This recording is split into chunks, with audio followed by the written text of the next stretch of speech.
శ్రోతలందరికీ నా నమస్కారం. కథా ప్రయాణానికి స్వాగతం. ఈరోజు పొత్తూరు విజయలక్ష్మి గారి మరో మంచి కథతో మీ ముందుకొచ్చాను. కథ పేరేంటంటే నా పెళ్లి సమస్య తీరింది. అమ్మమ్మ గారి ఊరికి రాకముందు నాన్నగారికి మళ్ళీ ట్రాన్స్ఫరు. మరో ఊరు, పల్నాడు ప్రాంతం. కొత్త స్కూల్లో చేరాం. చేరిన 15 రోజులకే ప్యూన్ వచ్చి నా పేరు చదివి ఈ అమ్మాయిని హెడ్ మాస్టర్ గారు పిలుస్తున్నారు అని చెప్పాడు. నేను అల్లరి పనులు చేయడం, హెడ్ మాస్టర్ పిలిపించి అక్షింతలు వేయడం సర్వసాధారణమే. కానీ కొత్త ఊరు, కొంచెం సెటిల్ అయ్యాక నా ప్రభావం చూపిద్దాంలే అని బుద్ధిగానే ఉన్నాను. మరెందుకు పిలిచారో అర్థం కాలేదు.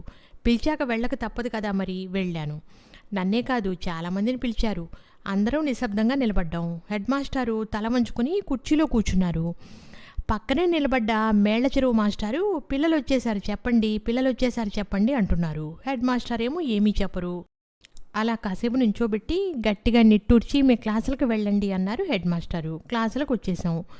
ఎందుకు పిలిచారో తెలియక అవస్థపడ్డాం.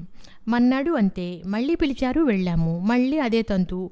హెడ్ మాస్టారు తల వంచుకుని కుర్చీలో బొమ్మల్లా ఎదురుగుండా మేమందరం. పిల్లలు వచ్చేసారు చెప్పేయండి, ఏం పర్వాలేదు చెప్పేయండి పిల్లలు వచ్చేసారు అంటూ పక్క నుంచి మేళ్ల చెరువు మాస్టారు గొడవ. కాసేపు అయ్యాక మళ్ళీ నిట్టూర్చి మీ క్లాసులకు వెళ్ళండి అన్నారు హెడ్ మాస్టారు. నాకు చిరాకేసేసింది. మేళ్ల చెరువు మాస్టారి అమ్మాయి సుజాత మా క్లాసే. మీ నాన్నగారి వ్యవహారం నాకేం నచ్చలేదు. పనిమాల పిలిపించి చెప్పండి అని ఏమిటో చెప్పకుండా పంపించడం. యువతలు మాకు చదువులు పాడవటం లేదు అని దెబ్బలాడాను. సరే నేను కనుక్కుంటాలే అంది సుజాత. మన్నాడు మమ్మల్ని పిలవలేదు. నిన్న రాత్రి మా నాన్నతో దెబ్బలాడానులే అంది సుజాత. మూడో నాడు అసెంబ్లీ మీటింగ్లో మళ్ళీ అదే గొడవ. పిల్లలందరూ ఉన్నారు చెప్పండి అని మేళ్ల చెరువు మాస్టర్ గోల. హెడ్ మాస్టర్ ఏమో ఏమీ చెప్పరు. ఇక లాభం లేదనుకున్నారు ఏమో, మేళ్ల చెరువు మాస్టరే చెప్పేశారు. చూడండి పిల్లలు, మీకు ముఖ్యమైన విషయం చెప్తున్నాను, శ్రద్ధగా వినండి. మన హెడ్ మాస్టర్ ఈ రెండో అమ్మాయికి వివాహం నిశ్చయమైంది. పాపం మన మాస్టారు చాలా మంచివారు, బహుసంతానం, ఆర్థికంగా దీనస్థితి. అందుకే మీరంతా మీ పెద్దవాళ్ళని అడిగి ఏదైనా సహాయం చేయండి. ఇంత అని బలవంతం ఏమీ లేదు, మీకు తోచినంత ఇస్తే చాలు అని చెప్పారు. హెడ్ మాస్టర్ గారు తల ఉంచుకున్నారు. ఇంటికి వెళ్ళగానే యథాతథంగా అమ్మతో చెప్పాను.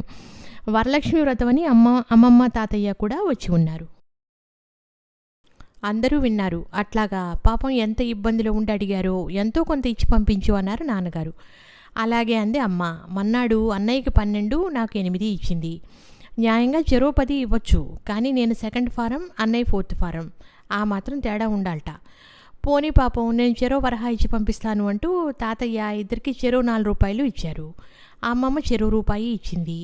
అవన్నీ భద్రంగా తీసుకెళ్లి హెడ్ మాస్టర్ గారికి ఇచ్చాం. పక్కనే ఉన్నారు మేళ్ల చెరువు మాస్టారు. ఎవరెంత ఇచ్చారో కాగితం మీద రాస్తున్నారు. ఎంతైనా పెద్దవారి బుద్ధులు ఉదారంగానే ఉంటాయి అన్నారు మెచ్చుకోలుగా. హెడ్ మాస్టారు మమ్మల్ని దీవించారు. ఆ తర్వాత వారం 10 రోజులు స్కూల్లో అదే చర్చ. నువ్వెంత ఇచ్చావంటే నువ్వెంత ఇచ్చావని. ఎంతో కొంత అందరూ ఇచ్చేశారు. బాగానే వచ్చిందిట. మీరు దిగులు పడకండి, మేమందరం తలో చెయ్యి వేస్తాం, అవసరమైతే పక్కూళ్ళకు కూడా కబురు పంపిస్తామని హెడ్ మాస్టర్ గారికి ధైర్యం చెప్పారట మేళ్ల చెరువు మాస్టారు. సుజాత నాతో చెప్పింది. నాకెందుకో దిగులేసింది. ఇంటికి వెళ్ళగానే అమ్మమ్మ నా పెళ్ళి ఎప్పుడు చేస్తారు అని అడిగాను. బాగానే ఉంది, పెళ్ళంటే మాటలా? మీ నాన్న 30 తిప్పలు పడి 3 చెరువుల నీళ్లు తాగితే కానీ అవదు నీ పెళ్ళి అందే అమ్మమ్మ. పుస్తకాల సంచి అవతల విసిరేసి ముసుగు తన్ని పడుకున్నాను. ఏడుపు వచ్చేసింది. అమ్మ నాన్నగారిని చూడాలనుంది అని ఏడుపు. పెళ్ళపెళ్ళాడుతూ జ్వరం వచ్చేసింది. అమ్మ కంగారు పడిపోయింది. వెంటనే మనిషిని పంపించింది కేంపుకు వెళ్ళిన నాన్నగారి కోసం. అమ్మ నా పక్కనే కూర్చున్నారు. తెల్లవారుతూనే నాన్నగారు వచ్చేశారు. ఆయన్ని చూసి నాకు దుఃఖం ముంచుకొచ్చింది. ఏమ్మా ఏమిటి చెప్పు అని బతిమాలారు నాన్న. మా హెడ్ మాస్టర్ గారికి మేమందరం ఉన్నాం, మేస్టర్లు ఉన్నారు, మరి మీకెవరున్నారు నాన్న? 2 సూపర్వైజర్లు, 2 మేస్త్రీలు, మన జవాను వెంకటప్పుడు, మరో జవాను జబీర్ ఖాను, డ్రైవర్ తాతయ్య, గేదెల్ని కాసే కోటప్ప, ఇంతేగా. వీళ్ళందరూ ఎంత ఇస్తారు? మీరు డబ్బులు ఎక్కడి నుంచి తెస్తారు? నాకు పెళ్ళి ఎట్లా చేస్తారు అని బోరుడే ఏడ్చాను. అందరూ తెల్లబోయి తర్వాత ఒకటే నవ్వు. భగవంతుడా, నా కూతురికి ఈ అతి తెలివితేటలేమిటి తండ్రి అంది అమ్మ. భయపెట్టి చంపావు కదుటే అని నాన్న. తాతయ్య దగ్గర కూర్చుని ఆయనేదో కాని రోజులు వచ్చి అందరినీ అడిగాడు అంతే. నీకే, మీ నాన్న మహారాజు అన్నారు. అవునవును, దేశాలు గాలించి రాజకుమారుని తెచ్చి ఏనుగు అంబారీ మీద ఊరేగించి ఆకాశమంత పందిరేసి ఆర్భాటంగా చేస్తారని పెళ్ళి. వీధిలో పందిరి కట్టి విస్తళ్ళు వేసి పప్పన్నం పెట్టి పంపిస్తారు అంది అమ్మమ్మ. అయితే అందరూ తలో చెయ్యి వేయక్కర్లేదన్నమాట అన్నాను. చాలే వెధవాగుడు నువ్వును అంది అమ్మ. తిడితే తిట్టింది కానీ నిజం తెలుసుకుని నా మనసు తేలికపడింది.